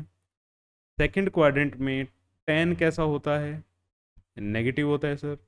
टेन नेगेटिव होता है तो स्लोप भी क्या होगी बेटा, नेगेटिव। स्लोप भी क्या होगी बेटा, नेगेटिव। अब यहाँ पे देखो थीटा 1 को देखो, निहारो थीटा 1 को, इस पॉइंट पे कट गया। इस पॉइंट पे अगर मैं परपेंडिकुलर ड्रॉ करता तो ये मेरा 90 होता ना, ग्रीन वाली लाइन क्या है, 90 डिग्री वाली लाइन है। यहाँ से ये 90 है ना, तो ये 90 से ज़्यादा आ रहा है, 90 से ज़्यादा आ रहा है। थीटा क्या है, ऑब्ट्यूज है। थीटा क्या है, ऑब्ट्यूज है। इसी को हम क्या कहते हैं, ऑब्ट्यूज कहते हैं ना। थीटा ऑब्ट्यूज है तो टेन कैसा आएगा, नेगेटिव। थीटा ऑब्ट्यूज है तो टेन कैसा आएगा बेटा, negative. Ten negative, tan theta negative होगा, और टेन थीटा नेगेटिव तो मेरी स्लोप भी कैसी, नेगेटिव। स्लोप भी क्या होगी, नेगेटिव होगी। बहुत बढ़िया। ठीक है, मज़े ही आ गया। क्लियर है बात। क्लियर है? चलो, बहुत बढ़िया बहुत बढ़िया। एक दो बार ना देखो, मैं ये गारंटी नहीं ले रहा कि मैं इतना अच्छा पढ़ाता हूँ कि आपको एक ही बारी में समझ आ जाएगा। मतलब मैं ठीक पढ़ाता हूँ, अच्छा पढ़ाता हूँ, आपको एक बारी में समझ आएगा नहीं आएगा, घबराने की कोई ज़रूरत नहीं है। जब हमने कभी पढ़ा था हमें भी नहीं आया था, ठीक है? हमने कभी पढ़ा था ना, तो हमें भी नहीं आया था समझ। टॉपिक ऐसा है, नया है, अभी तो आपको बहुत चीज़ें सीखनी है। क्लास 11th पूरी की पूरी सीखने में निकाल देना। जितनी चीज़ें सीख तक सकते हो ना बेसिक से, बेटा जम के सीखना। क्योंकि क्लास 12th में ना कोई नहीं सिखाने वाला। क्लास 12th में क्लास 11th के इतने सारे टॉपिक्स लगे हैं, सारी की सारी क्लास 11th के बेस पे ही चलेगी आपकी क्लास 12th। कोई एक ऐसा सीनियर उठा लो अपना, जिस जो कहता है मेरे को क्लास 11th नहीं आती, और वो क्लास 12th में टॉप कर जाए, बढ़िया कर जाए। टॉप तो छोड़ो, बढ़िया ही कर ले, उसको समझ भी आ जाए। पूरा का पूरा वेक्टर चलेगा, पूरी की पूरी इंटीग्रेशन चलेगी, स्लोप चलेंगी, ठीक है? यही सब चलना है, फोर्स एनालिसिस चलेगी। वहाँ यहाँ पे देखोगे आप। अभी तो आपको फोर्स कैसे लगता है, ये चीज़ें नहीं आती, है ना? कहाँ सीखोगे? 11th में सीखोगे। अप्लाई कहाँ करना है? 12th में। तो 11th पूरी की पूरी सीखनी है आपने, जितना सीख सकते हो। और सबसे बेस्ट पता है क्या होता है? जो टीचर करवा रहा है ना, नोट्स उतारो, उसी को रिवाइज करो, उसमें जितने क्वेश्चन कराए हैं सबसे पहले वो लगाओ। सबसे पहले आप वो लगाओ, और अपने आप सोचो, हाँ ऐसे सोचा जा सकता था, ठीक है? हम एक एक चीज आपको सोचना सिखाएंगे यहाँ पे। क्लियर? तो बहुत बढ़िया। चलो भाई, अब आओ जीरो स्लोप। जीरो स्लोप का मतलब, स्लोप की वैल्यू जीरो। स्लोप की वैल्यू क्या हो? जीरो हो। स्लोप की वैल्यू जीरो कब होगी भाई? स्लोप तो मुझे याद आ रहा है अभी, ताज़ा ताज़ा ही पढ़ा है कि स्लोप तो मेरी टेन थीटा के बराबर होती है। मीन्स अगर टेन थीटा जीरो हुआ, है ना, if tan theta is zero, then slope is zero. तब हमारी स्लोप क्या होगी बेटा? जीरो होगी। Very good. अब टेन थीटा जीरो कब होता है? टेन थीटा जीरो कब होता है? जब आपका एंगल जीरो हो, है? जब आपका एंगल क्या हो? जीरो हो। ये तो निकाल तो लिया, अब सर दिखेगी कैसी है? सोचना, बनाना। यहाँ पे अपना पेन घिसो ना, बनाओ यहाँ पे। जैसे हम पीछे लाइनें बनाते हुए आए हैं, वैसे बनाओ। दो लाइन ड्रॉ कर दो। ज- जो एंगल क्या बना रही हो? जीरो बना रही हो एक्स एक्सिस से। तो ये लो यार, ये लो। ये दोनों एक्स एक्सिस को कहीं कट ही नहीं कर रही है। अगर कट ही नहीं कर रही तो एंगल ही नहीं बनेगा, एंगल नहीं बना तो थीटा जीरो। थीटा जीरो, ठीक है? तो आपको ऐसी जो दिखेंगी लाइंस, उनकी क्या होगी? स्लोप जीरो होगी। उनकी स्लोप क्या होगी? जीरो होगी। मीन्स आप यहां से थोड़ा सा देख के ये भी कह सकते हो, जब लाइन आपकी एक्स एक्सिस के पैरेलल हैं तो उस केस में स्लोप क्या होती है? जीरो होती है ना? When lines are parallel to x axis, जब आपकी लाइन एक्स एक्सिस के पैरेलल हैं, तो आपकी स्लोप क्या है बेटा? जीरो है। स्लोप क्या है? जीरो है। ठीक है? चलो, बहुत बढ़िया। अच्छा सर, फिर मेरे को एक और चीज़ भी याद आ रही है। अगर टेन थीटा के ही हिसाब से निकालना है तो हम एक ये भी निकाल सकते हैं, इनफाइनाइट स्लोप।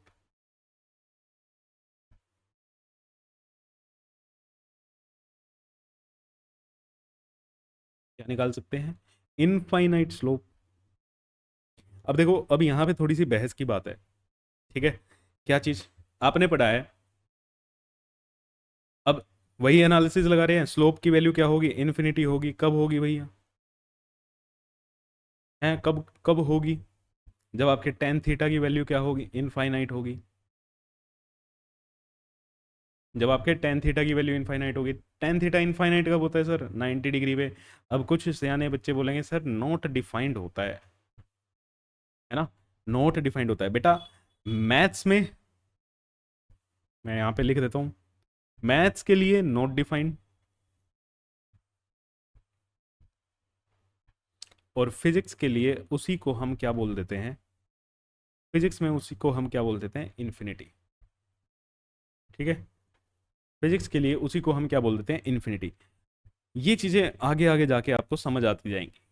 अभी तो देखो मैं डायरेक्ट नहीं बता सकता क्योंकि कोई एनालिसिस नहीं हो रही है ना, फोर्सेस वगैरह की कोई एनालिसिस नहीं हो रही, तो वहां पे जाके हमें पता चलता है कि जिसको हम नॉट डिफाइंड बोलते हैं फिजिक्स में उसको इन्फिनिटी क्यों बोला जाता है। क्लियर? तो अब यहाँ पे स्लोप कैसी बनेगी सर? अरे भाई थीटा 90 डिग्री, एक्स एक्सिस से 90 डिग्री का एंगल बना दो, ये लो, अरे टेढ़ा बन गया ये तो। ये आपका क्या बन गया? 90 डिग्री का एंगल बन गया। तो स्लोप क्या है इसकी? देखो एकदम खड़ी चढ़ाई है, यहाँ से चढ़ना स्टार्ट करके देखो, है ना, बिल्कुल खड़ी चढ़ाई होगी। तो इसको हम क्या कहते हैं बेटा? इसको हम क्या कहते हैं? Infinite slope. क्लियर है? तो स्लोप कैसी हो सकती है? पॉजिटिव भी हो सकती है। अगर मैं एक समरी दूं आपको, सीधे सीधा सा हमने क्या पढ़ा, स्लोप कैसे निकालेंगे? अच्छा स्लोप को एम से लिखते हैं, ये तो हमने बताना भूल ही गए, चलो एंड में बता रहे हैं ना। स्लोप को एम से लिखते हैं, कैसे निकालते हैं? Tan theta. ग्राफिकली आप निकाल सकते हो, पी बाई बी से भी निकाल सकते हो। तो स्लोप आपकी पॉजिटिव हो सकती है। पॉजिटिव कब होगी बेटा? जब आपका थीटा 90 से छोटा हो, 0 से बड़ा हो, है ना, फर्स्ट क्वाड्रेंट में लाई कर रहा हो, या आप बोलो एक्यूट हो, प्यारा सा। क्लियर? स्लोप आपकी बेटा नेगेटिव हो सकती है। नेगेटिव कब हो सकती है? जब थीटा आपका 180 से कम है और 90 से ज़्यादा है, मीन्स आप बोल सकते हो ऑब्ट्यूस है ना। बना के भी थोड़ा सा बना दे क्या यहाँ पे? चलो, जैसे ये वाली जो लाइंस हैं,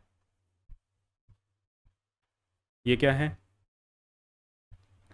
थीटा एंगल एक्यूट है, तो ये हमारी क्या है? Positive slope. अगर इसी में हम नेगेटिव की बात करें, ये यहाँ पे थीटा ऑब्ट्यूस है, तो ये हमारी क्या है? Negative slope. स्लोप जीरो हो सकती है। जीरो कब हो सकती है? जब थीटा जीरो हो। थीटा जीरो हो मीन्स एक्स एक्सिस के पैरेलल हो लाइन। लाइन हमारी एक्स एक्सिस के पैरेलल हो। और क्या हो सकती है बेटा? इनफाइनाइट हो सकती है।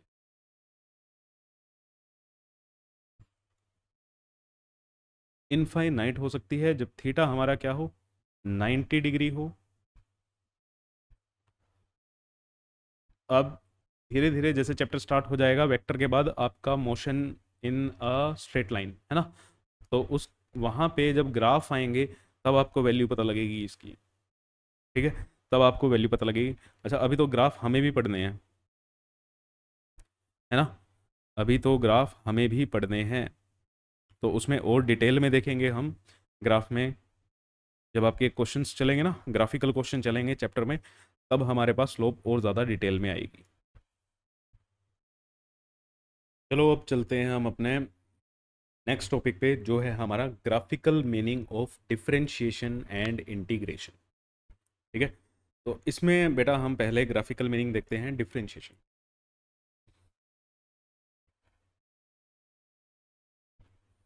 ग्राफिकल मीनिंग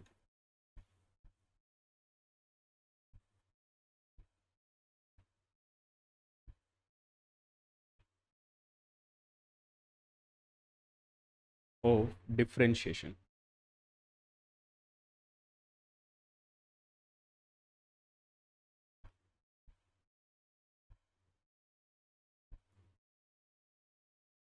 डिफरेंशिएशन के ग्राफिकल मीनिंग की बात करेंगे। देखो, डिफरेंशिएशन आपको पता है कि डिफरेंशिएशन क्या होता है? रेट ऑफ चेंज, है ना। डिफरेंशिएशन क्या होता है बेटा? Rate of change. Rate of change का मतलब इंडिपेंडेंट वेरिएबल में चेंज करने से डिपेंडेंट वेरिएबल में कितना चेंज आता है ना। यहाँ पे हम कोई फंक्शन ले लेते हैं, हमने फंक्शन ले लिया, मान लो y is equal to t square. Y is equal to t square, ये हमने कोई फंक्शन ले लिया। ठीक है, तो जैसे जैसे आप टाइम की वैल्यू चेंज करोगे आपको y की कुछ ना कुछ वैल्यू मिलेगी। इंडिपेंडेंट टाइम हो गया t, और डिपेंडेंट क्या हो गया? y एक्सिस हो गया y। ठीक है। अगर मैं यहाँ पे टी की वैल्यू 0 डालता हूँ तो मुझे वाई की वैल्यू क्या मिलेगी, 0 मिलेगी। टी की वैल्यू 1 डालता हूँ, वाई की वैल्यू 1 मिलेगी। टी की वैल्यू 2 डालता हूँ, वाई की वैल्यू 4 मिलेगी। टी की वैल्यू 3 डालता हूँ, वाई की वैल्यू 9 मिलेगी। ऐसा ही होगा, है ना? ये चीज़ ऐसी ही होगी। Very good. अब इनसे अगर मैं ग्राफ बनाऊं, इनसे मैं क्या करता हूँ, एक ग्राफ बनाता हूँ वाई और टी के बीच में, वाई और टी के बीच में हम क्या करते हैं, ग्राफ बनाते हैं। अब अच्छा, एक और चीज़, सर आपने टी यहाँ पे क्यों लिया, टी एक्स एक्सिस पे क्यों लिया, वाई वाई एक्सिस पे क्यों लिया? अच्छा, वाई वाई एक्सिस पे ही आना था, नाम ऐसा ही आपने इसलिए रखा। आप टी यहाँ पे ले लो, वाई यहाँ पे ले लो। बेटा, एक्स एक्सिस पे हम इंडिपेंडेंट वेरिएबल को रखते हैं। क्लियर? अगर आपको कभी भी किसी फंक्शन का ग्राफ बनाने के लिए आ जाए और आप कंफ्यूज हो रहे हो कि मेरे को किसको किस फंक्शन पे किस एक्सिस पे रखना है, तो बेटा आपके लिए बता रहा हूँ, एक्स एक्सिस पे हम इंडिपेंडेंट फंक्शन को रखते हैं। ठीक है? वाई टी यहाँ पे क्या है, इंडिपेंडेंट है, वाई उस पर क्या कर रहा है, डिपेंड कर रहा है ना? तो इसका ग्राफ कुछ ऐसा आएगा। क्लियर है? इसका ग्राफ कुछ ऐसा आएगा। ग्राफ क्या होता है? ये पैराबोलिक ग्राफ होता है। आगे ग्राफ पे भी मैं एक क्लास लूंगा। ठीक है? वेक्टर से पहले ग्राफ पढ़ेंगे। तो ये इसका एक ग्राफ आया। अब थ्योरेटिकली एक काम करते हैं, इसको कॉपी करके नेक्स्ट पेज पे लेके चलते हैं और वहाँ पे हम इसको एनालिसिस करते हैं। ये लो जी। अब अगर मैं थ्योरेटिकली निकालता,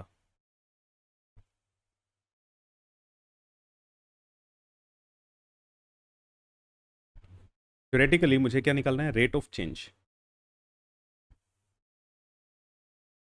कैसे निकलती बेटा?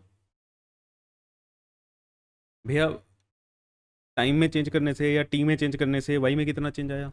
तो ग्राफ से आप अभी देखो, मुझे नहीं पता आपने ग्राफ सीखे हैं या नहीं सीखे हैं। चलो मैं यहाँ पे दिखाता हूँ आपको ग्राफ कैसे सोल्व करते हैं, स्टेप बाय स्टेप सीखना। कभी भी आपको ग्राफ से वैल्यू निकालनी है तो आप कहीं पे भी दो पॉइंट को क्या कर लो, मार्क कर लो। एक पॉइंट मैंने ये मार्क किया, एक पॉइंट मैंने ये मार्क किया। ठीक है? दिख नहीं रहा यहाँ पे, ऐसे ले लेते हैं रेड से। एक पॉइंट हमने ये मार्क किया और एक पॉइंट हमने ये मार्क किया। ठीक है? अब इनसे दोनों एक्सिस पे परपेंडिकुलर ड्रॉ करो, वाई पे भी और एक्स पे भी। ठीक है? ये अगर इसको मैं फर्स्ट पॉइंट कह रहा हूँ, ये हमारा T1 हो गया, ये हमारा Y1 हो गया, ये हमारा T2 हो गया, ये हमारा क्या हो गया, Y2 हो गया। है ना? तो यहाँ पे delta y by delta t की क्या वैल्यू आती, चेंज इन दो पॉइंट में कितना चेंज हुआ, Y2 माइनस Y1 का। अब यहाँ पे नहीं देखना भैया, यहाँ पे देखो, वाई एक्सिस पे देखो, चेंज तो ये भी बता रहा है ना, ये जो वैल्यू आई है ये चेंज है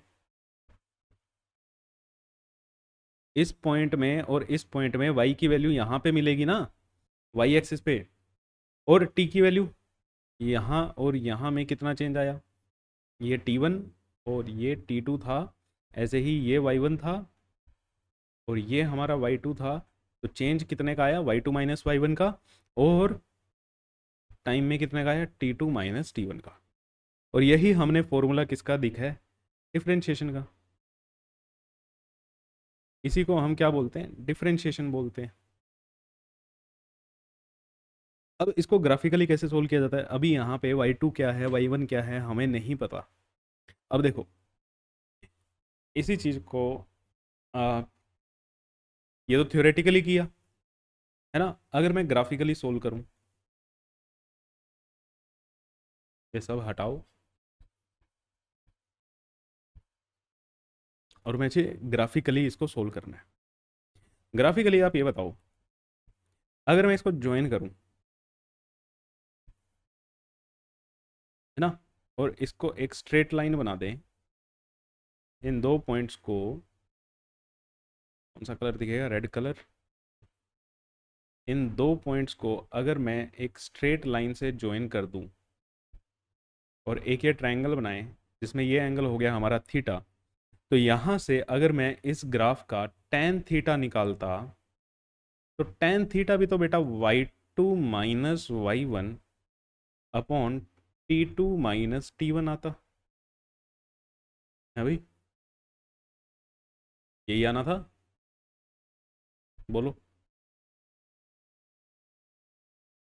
ग्राफिकली ये वैल्यू जो y2 बाय y1 है, y2 minus y one upon T2 minus T1, मुझे कैसे मिलती अगर मैं टेन थीटा निकाल देता। अब ये जो चीज़ है ये क्या थी, डिफरेंशिएशन।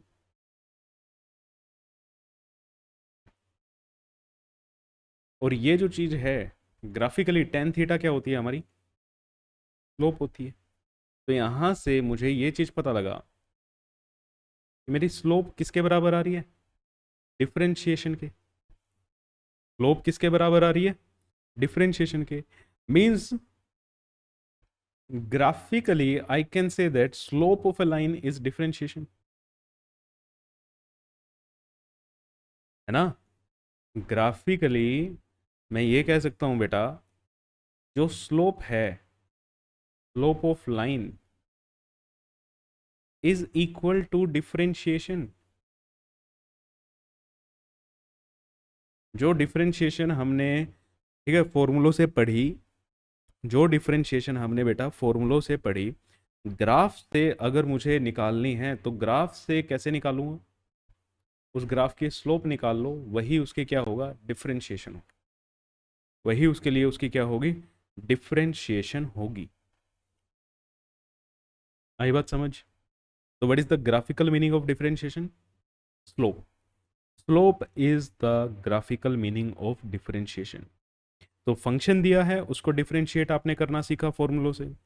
अगर ग्राफ में कभी डिफरेंशिएशन आपको, यार अब आपको ना समझ नहीं आ रहा है ना, जैसे आपने ये देखा था कि अगर मेरे पास पोजीशन दी है, पोजीशन से मुझे वेलोसिटी निकालनी है, वेलोसिटी से मुझे एक्सेलरेशन निकालना है, मैं क्या करता था, इसको डिफरेंशिएट करता था, डिफरेंशिएट करता था, है ना। अब अगर मैं कह दूं आपको एक वीटी ग्राफ दे दिया, वेलोसिटी टाइम ग्राफ, जो आपने क्लास नाइन्थ में पढ़े हुए हैं, ठीक है, वेलोसिटी टाइम ग्राफ दे दिया कुछ ऐसे, तो अब आपसे पूछा है एक्सेलरेशन निकाल दो।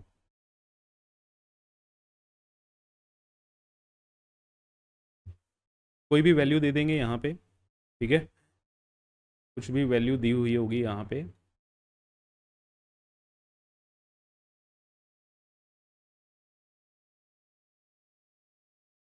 क्लियर, कुछ भी वैल्यू दी होगी, एक्सेलरेशन कैसे निकालोगे, एक्सेलरेशन कैसे निकालोगे। आपको ये चीज़ पता है कि मुझे वेलोसिटी से एक्सेलरेशन पे जाना है, तो उसके लिए मुझे डिफरेंशिएशन करना पड़ता था।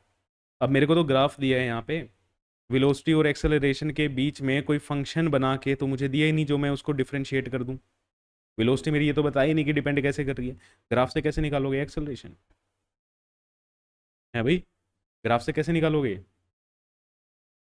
कैसे निकालेंगे, स्लोप से, वेरी गुड। तो एक्सेलरेशन इसकी जो, इस ग्राफ की जो स्लोप आएगी, slope of VT graph is your acceleration.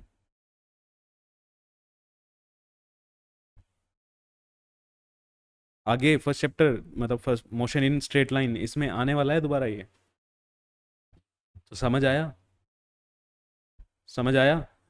तो पोजीशन से अगर मुझे वेलोसिटी जाना है, ग्राफिकली मैं कैसे जाऊंगा, स्लोप, स्लोप, क्लियर हो गया, क्लियर हो गया। अगर मुझे फंक्शन दिया है तो मैं डिफरेंशिएट कर दूंगा, अगर मुझे ग्राफ दिया है तो मैं स्लोप निकाल दूंगा। बहुत ज़्यादा इम्पोर्टेंट चीज़ है, दोबारा अभी आपके फर्स्ट चैप्टर में, फर्स्ट चैप्टर कह रहा हूँ, मोशन इन स्ट्रेट लाइन में आने वाली है। ठीक है मेरे बच्चे। तो ग्राफिकली अगर हमें कहीं पे भी डिफरेंशिएशन करनी है किसी फंक्शन की, तो हम क्या निकालेंगे? उसकी स्लोप निकालेंगे। चलो अब चलते हैं, ग्राफिकल मीनिंग देखते हैं इंटीग्रेशन का ऐसे ही।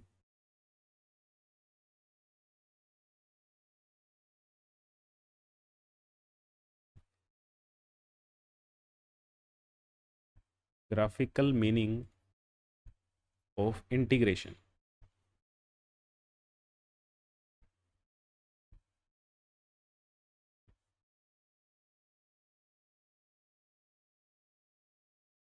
जैसे डिफरेंशिएशन का ग्राफिकल मीनिंग स्लोप होता है, इंटीग्रेशन का ग्राफिकल मीनिंग होता है बेटा area under curve.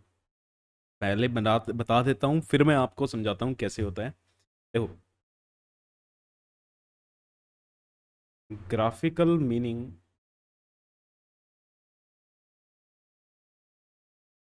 Of integration is area under curve.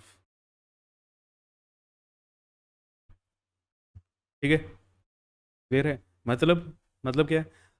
आपको फंक्शन दिया हुआ है, इंटीग्रेशन करनी है, डायरेक्ट कर दोगे फॉर्मूला लगा के। अगर आपको ग्राफ दिया हुआ है और आपको ज़रूरत लग रहा है कि मुझे इंटीग्रेशन करके रिजल्ट मिलेगा, तो उस केस में आप ग्राफ का क्या निकाल दो? एरिया अंडर कर्व निकाल दो। मतलब उस लाइन ने जितना एरिया कवर कर रखा होगा, वो रिजल्ट आपका इंटीग्रेशन के बराबर होगा। ठीक है, वो रिजल्ट आपका इंटीग्रेशन के बराबर होगा। जैसे अगर ये कोई ग्राफ है, यहाँ पे आपको ज़रूरत लग रही है कि मुझे इंटीग्रेशन करनी पड़ेगी, तो मैं इसने जितना एरिया कवर कर रखा है, ये जो एरिया अंडर कर्व है,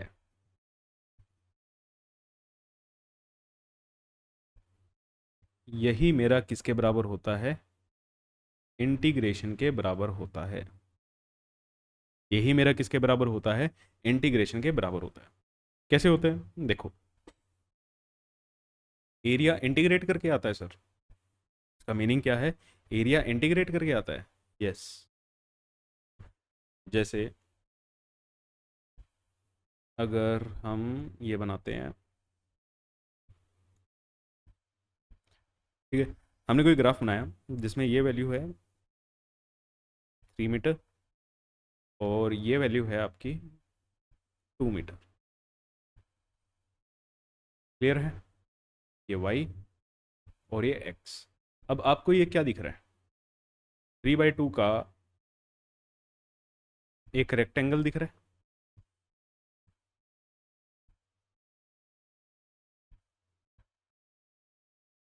इसका अगर मैं तुमसे एरिया पूछ लूँ, तो क्या बताओगे? 3 × 2 = 6 मीटर स्क्वायर।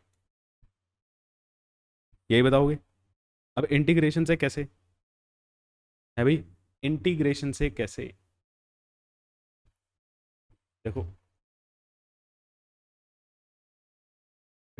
एक मिनट। अब इंटीग्रेशन में हम कैसे करते हैं? इंटीग्रेशन क्या होता है बेटा? इंटीग्रेशन था मतलब जोड़ना। इंटीग्रेशन क्या था? जोड़ना, है ना? अब हमें कैसे जोड़ना है? जोड़ने का मतलब कुछ चीज़ें ऐसे रखो कि ये पूरा का पूरा सिस्टम आप बिल्ड कर लो। मतलब आपको एक ये रेक्टेंगल बनाना है। रेक्टेंगल कैसे बना सकते हो? ये पतली पतली स्ट्रिप जोड़ते जाओ। अगर एक स्ट्रिप मैं यहाँ रखूँ, ठीक है, इन सभी स्ट्रिप को ऐसे ही अगर मैं जोड़ दूं, तो मेरे पास एक रेक्टेंगल बन जाएगा। बताओ, बन जाएगा? इन स्ट्रिप्स को कहते हैं बेटा एलिमेंट्स। क्या कहते हैं? एलिमेंट्स। अब ऐसे ही मैं एक एलिमेंट ले रहा हूं।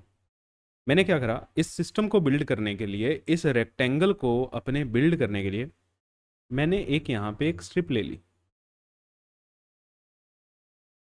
ठीक है, ये हमने क्या ली? एक स्ट्रिप ली, तो इस स्ट्रिप की थिकनेस कितनी है, मतलब कितनी चौड़ी है ये, dx। कितनी, dx। dx मतलब बहुत छोटी। d किसके लिए यूज होता था, बहुत छोटे के लिए। ठीक है, dx क्या है, small thickness of element, thickness of element. नई चीज है, बहुत ज्यादा इंपॉर्टेंट है इंटीग्रेशन के लिए, एलिमेंट लेना आना चाहिए। सर कहाँ पे लिए है आपने, ये पूरा का पूरा 3 मीटर है, 2 मीटर पे लिए है, 1 मीटर पे लिए है, 1.5 पे लिए, मुझे नहीं पता, मैंने एक्स पे लिए। ओरिजिन से एक्स मीटर दूर पे मैंने एक dx थिकनेस की स्ट्रिप काट ली। अब इस स्ट्रिप को रखते रखते मैं क्या करूंगा, अपना सिस्टम बनाऊंगा। पहली स्ट्रिप को यहाँ पे बिल्कुल इधर रखूंगा, है ना, फिर उसके आगे एक नई स्ट्रिप रखूंगा। क्लियर है, इन्हीं स्ट्रिप को जोड़ते जोड़ते मैं अपना पूरा का पूरा रेक्टेंगल बना लूंगा। ये चीज आपको पता है। अब इस स्ट्रिप का एरिया क्या होगा, इस स्ट्रिप का, चलो इसको भी मैं कॉपी करता हूं।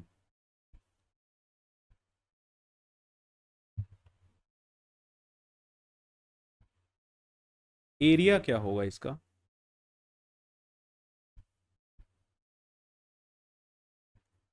Area of strip. Area of strip कितना है, लेंथ देखो इसकी कितनी है, 2 मीटर के बराबर ही है, और थिकनेस कितनी है, dx। तो ये क्या हो गया, 2dx। इसका एरिया क्या होगा, 2dx। अब 2dx की ये एक स्ट्रिप है ना, जिसका एरिया कितना है, 2dx। एक और स्ट्रिप रखूंगा यहीं पे बिल्कुल इससे लगा के, उसका भी एरिया कितना होगा, 2dx। एक और रखूंगा, ऐसे रखता जाऊंगा।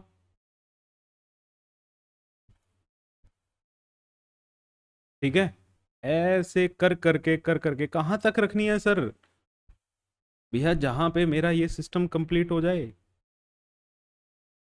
है ना। कितनी स्ट्रिप लगेंगे ये नहीं कोई पूछेगा आपसे, इंटीग्रेशन कर रहे हो आप। तो इन सबका एरिया कितना है, 2dx 2dx, इन सबको क्या कर दो, जोड़ दो। 2dx plus 2dx plus 2dx, मुझे नहीं पता ना कितनी है ये, कितनी स्ट्रिप लगेंगी मेरी, है ना। तो इनको जोड़ने का एक मेथड क्या है, इंटीग्रेशन। तो टोटल एरिया इनका क्या आएगा, हमें सारे के सारे 2dx क्या करते जाना है, ऐड करते जाना है। ऐड करने के लिए हमारे पास टूल क्या है, इंटीग्रेशन। अब सर ये इंटीग्रेशन करनी कहाँ से कहाँ तक है, कहाँ से कहाँ तक जोड़ने हैं मुझे, बताया था ना, एक लोअर लिमिट होती है, एक अपर लिमिट होती है, कहाँ से कहाँ तक। पहली स्ट्रिप में कहाँ रख रहा हूँ, वेरिएबल देखो क्या है, ये x मेरा क्या है बेटा, वेरिएबल है। x मेरा क्या है, वेरिएबल है ना। और पहली स्ट्रिप में कहाँ पे रख रहा हूँ, जहाँ पे x की वैल्यू क्या हो, 0 हो। दूसरी आखिरी स्ट्रिप में कहाँ पे रख रहा हूँ, अब मेरा सिस्टम अगर मैंने यहाँ तक ले ली वैल्यू, मान लो बीच में ले ली कहीं पे 2 मीटर पे, x की वैल्यू 0 से स्टार्ट की और 2 मीटर तक गया मैं सिर्फ, क्या 2 मीटर तक मेरा ये पूरा का पूरा सिस्टम बन जाएगा, नहीं। देखो नहीं बनेगा, 2 मीटर तो यहाँ पे मान लो खत्म हो गया, तो इतने में तो इतना सा सिस्टम बनेगा, ये इतना सा बनेगा, पूरा रेक्टेंगल थोड़ी बना, नहीं बनाना। तो मुझे कहाँ तक रखनी है, जहाँ पे मेरी लास्ट स्ट्रिप यहाँ पे रखी जाएगी, कहाँ पे, जहाँ x की वैल्यू क्या है, 3। तो 0 से लेके 3 तक क्या कर दो, इंटीग्रेट कर दो। इंटीग्रेट करना आता है 2 बाहर, dx का इंटीग्रेशन 0 से लेके 3, और dx का इंटीग्रेशन क्या आएगा, x, कहाँ से, 0 से 3, वैल्यू डालो, upper limit minus lower limit, तो 2 × 3 क्या आ गया इसका, 6 मीटर स्क्वेयर आंसर आ गया। कैसे निकाला ये, इंटीग्रेशन से। आपने यहाँ पे कैसे निकाला, डायरेक्ट फॉर्मूला पता था। तो एरिया कहाँ से आया, इंटीग्रेशन से। तो मतलब कोई भी आपको ग्राफ दिया है, कोई भी आपको ग्राफ दिया है बेटा, उसका जो एरिया होता है वही आपके क्या होती है, इंटीग्रेशन होती है। समझ आ गई बात, ठीक है। Area of graph, area of graph is equal to integration, area of graph is equal to integration, ठीक है। तो ग्राफिकल मीनिंग, तो मेरे को दो चीज़ें ध्यान रखनी है। मेरे को क्या दो चीज़ें ध्यान रखनी है भाई? डिफरेंशिएशन और इंटीग्रेशन। कहीं पे भी मुझे ऐसी ज़रूरत फील हो रही है कि डिफरेंशिएशन निकालनी है, और दिए क्या हुए हैं हमें? ग्राफ्स। दिए क्या हुए हैं हमें? एक मिनट। ग्राफ। तो ग्राफ से डिफरेंशिएशन कैसे निकलेगी? डिफरेंशिएशन के लिए मैं क्या निकालूंगा? स्लोप। इंटीग्रेशन के लिए क्या निकालूंगा? Area under curve. Area under curve. ठीक है, क्लियर है? क्लियर है तो लिखो, मतलब दिमाग में बिठा लेना इस चीज को। अब एक चीज और मैं लिख रहा हूं यहां पे। हमें ये पता था कि पोजीशन से वेलोसिटी, वेलोसिटी से एक्सेलरेशन, कैसे जाओगे आप? डिफरेंशिएशन करके।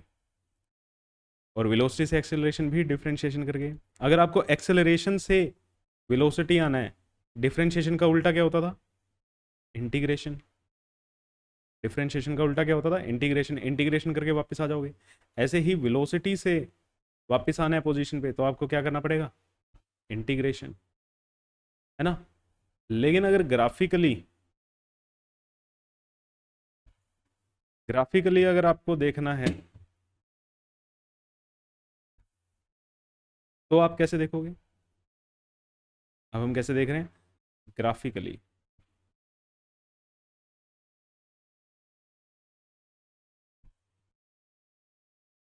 नोट सेव हो जाएं एक बार।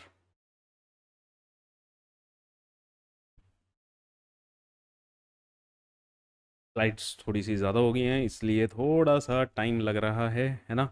लेकिन ये ज़रूरी है, बीच में अगर कोई ग्लिच हो गया तो दिक्कत आ जाएगी। ग्राफिकली जो डिफरेंशिएशन था वो क्या होगा बेटा? स्लोप। जहाँ जहाँ पे डिफरेंशिएशन होगा उसको किससे चेंज कर दो? स्लोप से। अगर हमें ग्राफ दिए हुए हैं, और जो इंटीग्रेशन है वो क्या हो जाएगा? Area under curve.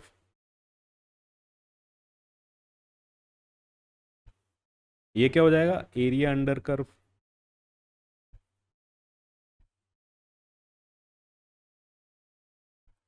ठीक है, समझ आया? क्लियर है? तो बहुत बढ़िया बात। आओ एक मिनट पानी पी लूं।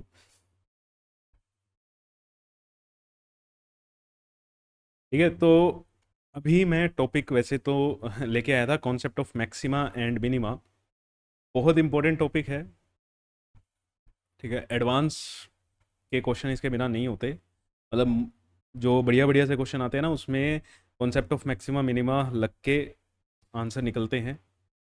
तो मैं सोच रहा हूँ ये ना आपको नेक्स्ट क्लास में मैं कराऊंगा। ठीक है, ये कब करेंगे हम? नेक्स्ट क्लास में करेंगे। तो आज के लिए आपके इतना ही बहुत है। लगभग 1.5 घंटे की क्लास हो चुकी है हमारी। तो बेटा इसको अच्छे से रिवाइज करो। अब आपका जो फर्स्ट चैप्टर होगा वहीं से ये चीज़ें लगनी स्टार्ट हो जाएंगी। ठीक है, फर्स्ट चैप्टर आने वाला है। अभी 3 लेक्चर वेक्टर्स के लूँगा। वेक्टर बहुत ज़्यादा इंपॉर्टेंट है, बहुत बहुत बहुत ज़्यादा। वेक्टर के बिना फिजिक्स सोच मत लेना, हो जाएगी आपसे। ठीक है, तो मिलते हैं आपसे, तब तक के लिए thank you so much. Like share और सब्सक्राइब करना मत भूलना अपने प्यारे से चैनल को। और मिलते हैं बेटा आपसे नेक्स्ट क्लास में। Thank you.